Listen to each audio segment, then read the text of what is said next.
Hello বন্ধুরা, আমি বৈষ্ণবী। ইউটিউবে এটি আমার প্রথম ভিডিও।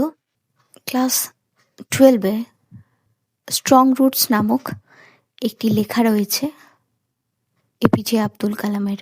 কম বেশি সকলেই আমরা এপিজে আব্দুল কালাম সম্পর্কে জানি, তবুও টেক্সট এর খাতিরে আমরা কিছু তথ্য জেনে নেব। আজকের বিষয়টি হলো স্ট্রং রুটস, যেটি লিখেছেন এপিজে আব্দুল কালাম।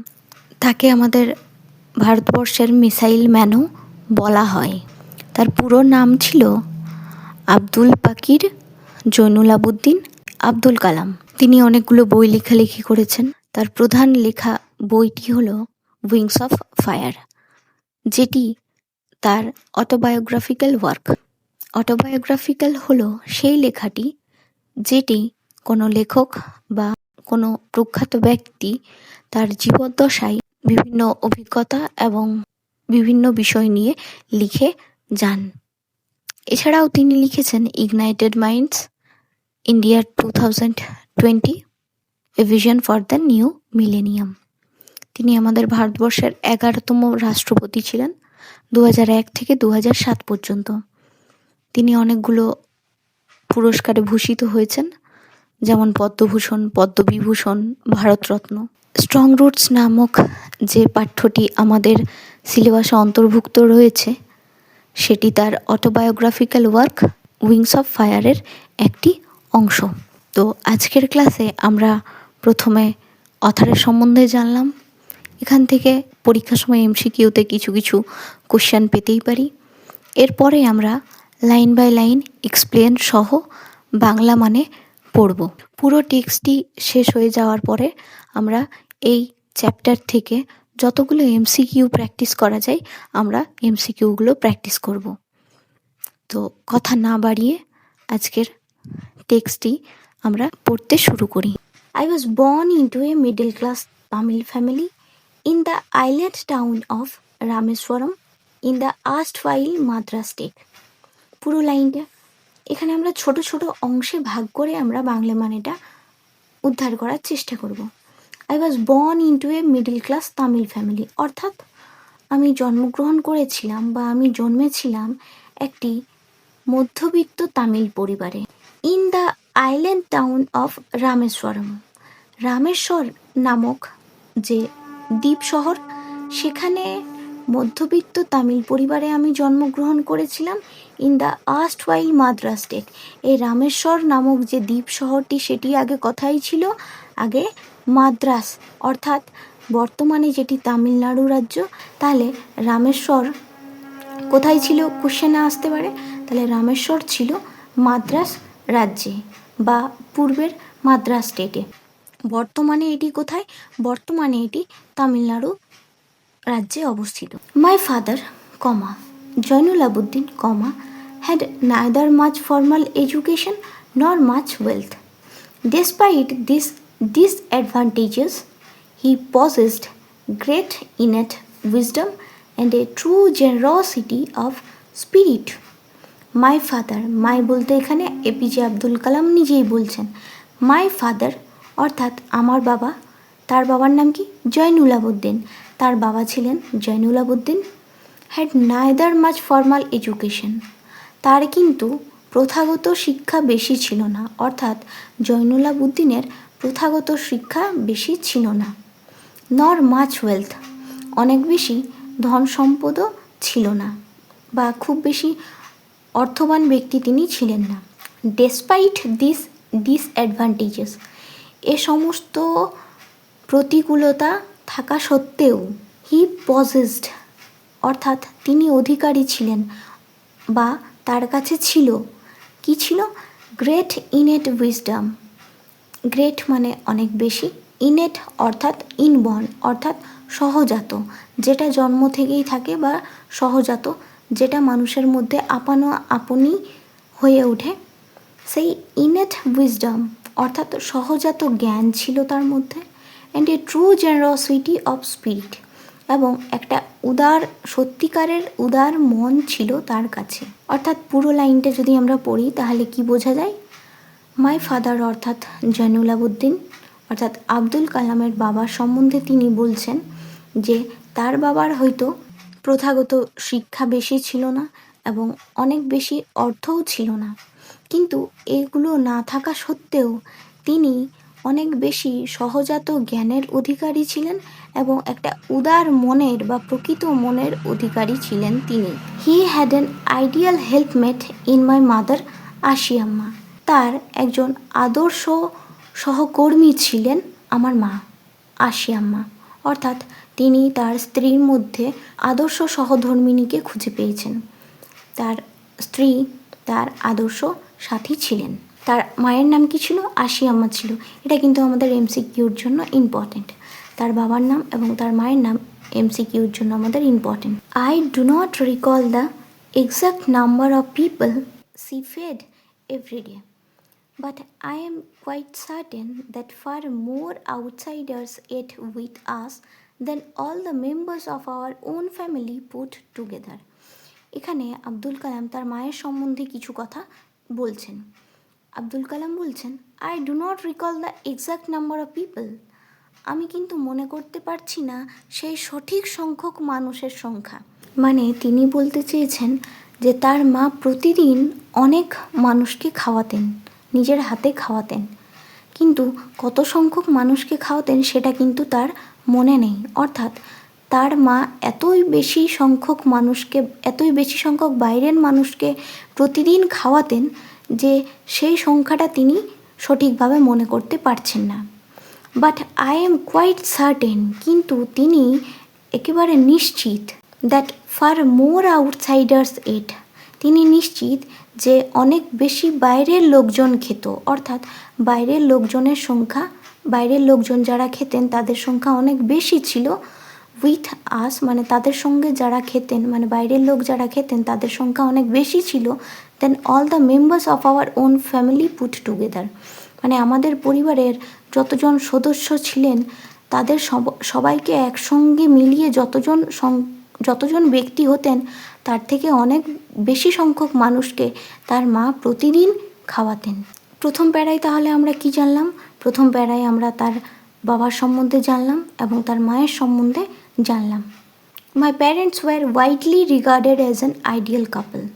মাই প্যারেন্টস অর্থাৎ আব্দুল কালামের পিতামাতা, were widely regarded as an ideal couple, তাদেরকে আদর্শ দম্পতি হিসাবে বিবেচনা করা হতো, মানে লোকজন বিবেচনা করতো। এই যে মাই parents were widely regarded as an ideal কাপল, এটা কিন্তু আমাদের ভয়েস চেঞ্জ হিসাবে আমরা ব্যবহার করব। লাইনটি আমাদের প্যাসিভে আছে, তাহলে এটিকে আমরা অ্যাক্টিভ করতে পারি। My mother's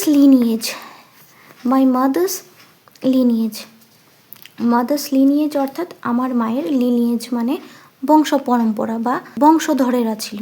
my mother's lineage was more distinguished, forebears মানে পূর্বপুরুষ, অর্থাৎ তার মায়ের যে পূর্বপুরুষেরা ছিলেন তাদের একজনকে কি হয়েছিল, তাদের একজনকে বাহাদুর নামক উপাধি দেওয়া হয়েছিল। কারা দিয়েছিলেন? ব্রিটিশেরা তার মায়ের যে পূর্বপুরুষ ছিল তাদেরকে কিন্তু বাহাদুর নামক উপাধি দিয়েছিলেন। তাহলে এখানে আমাদের কোশ্চেন থাকতে পারে, তার মায়ের পূর্বপুরুষকে দেওয়া উপাধি কে ছিল? বাহাদুর। কারা দিয়েছিল সেই উপাধি? না, ব্রিটিশরা দিয়েছিল। কাদের দেওয়া হয়েছিল? মায়ের পূর্বপুরুষদের দেওয়া হয়েছিল। এখানে আমরা কিন্তু অনেকগুলো এমসিকিউ পাবো, এখানে কনফিউজ হওয়ার চান্স বেশি। অর্থাৎ সেকেন্ড প্যারাতে তিনি তার মায়ের পূর্বপুরুষদের সম্পর্কে বললেন। থার্ড প্যারাতে দেখো, I was one of many children, আমি ছিলাম অনেক সন্ততির মধ্যে একজন। A short boy with rather undistinguished look, undistinguished মানে অবিশিষ্ট, সেরকম খেয়াল পড়বে না বা চোখে পড়বে না সেরকম ছোট হাইটের বা ছোটোখাটো একটা ছেলে ছিলাম। Born to tall and handsome parents, যে কিনা জন্মেছিলাম লম্বা এবং সুন্দর অভিভাবকদের থেকে আমি জন্মেছিলাম। অর্থাৎ তিনি এখানে বলতে চেয়েছেন যে তিনি কিন্তু খুব একটা সুন্দর দেখতে ছিলেন না, যে ক্ষেত্রে তার বাবা এবং মা দুজনেই খুব লম্বা এবং সুন্দর দেখতে ছিলেন।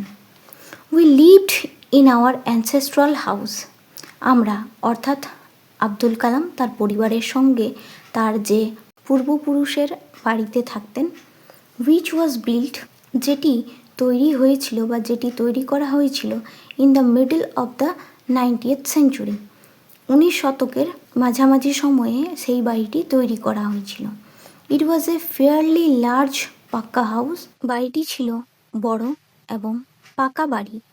মেড অফ লাইমস্টোন, লাইমস্টোন অর্থাৎ চুনাপাথর, চুনাপাথর দিয়ে তৈরি ছিল। অ্যান্ড ব্রিক, ব্রিক অর্থাৎ ইট, ইট এবং চুনাপাথর দিয়ে বাড়িটি তৈরি ছিল। On the mosque street in Rameswaram, রামেশ্বরের মস্ক স্ট্রিটে তাদের এই বাড়িটি ছিল। অর্থাৎ এখানে আমরা অনেকগুলো এমসিকিউ পাবো। ইট ওয়াজ এ ফেয়ারলি লার্জ পাক্কা হাউস, কেমন ছিল বাড়িটি? না পাকা বাড়ি ছিল। সুন্দর ছিল কিনা, বড় ছিল কিনা? হ্যাঁ, বড় বাড়ি ছিল। Made of limestone and brick, এখানে লাইমস্টোনের বদলে গ্রাফাইট, গ্রানাইট, অন্য কিছু দিতে পারে। তাহলে লাইমস্টোন এবং ব্রিক দিয়ে বাড়িটি তৈরি ছিল। কোথায় ছিল সেটি বাড়িটি? মস্ক স্ট্রিট, রামেশ্বরে, রামেশ্বরের মস্ক স্ট্রিটে বাড়িটি ছিল। মাই অস্টিয়ার father used to avoid all inessential comforts and luxuries, আমার ন্যায়পরায়ণ, সংযমী এবং কঠোর পিতা সমস্ত ধরনের অপ্রয়োজনীয় সুখ এবং স্বাচ্ছন্দ্য এড়িয়ে চলতেন। হাউ এভার, যাই হোক, all necessities were provided for, যাই হোক, সমস্ত প্রয়োজনীয় জিনিস যোগান দেওয়া হতো। জীবনে যেটুকুনি প্রয়োজন সেই সমস্ত প্রয়োজনীয় জিনিস কিন্তু তিনি ছেলে মেয়েদের যোগান দিয়ে যেতেন। তার কাছে প্রয়োজনীয় জিনিসগুলো কি কি ছিল না, ইন টার্মস অফ ফুড, খাওয়া দাওয়া বা খাবার, মেডিসিন অর্থাৎ ওষুধপত্র, অর ক্লোদিং এবং জামা কাপড়, জামা কাপড়, মেডিসিন এবং ফুড, এই সমস্ত কিছু তিনি খুব ভালোভাবে যোগান দিয়ে যেতেন। কিন্তু অপ্রয়োজনীয় সুখ এবং স্বাচ্ছন্দ্য জয়নুল আবেদিন বরাবরই এড়িয়ে চলতেন। যে ক্ষেত্রে আমরা সাধারণ মানুষেরা কি করি, আমাদের অনেক বেশি স্বাচ্ছন্দ্য দরকার। যেমন গরমের দিনে আমাদের পাখার বদলে এখনকার সময়ে এসি, ফ্রিজ এরকম কিছু চাহিদা থাকে, কিন্তু এরকম সুখ বা স্বাচ্ছন্দ্য কিন্তু তিনি এড়িয়ে চলতেন।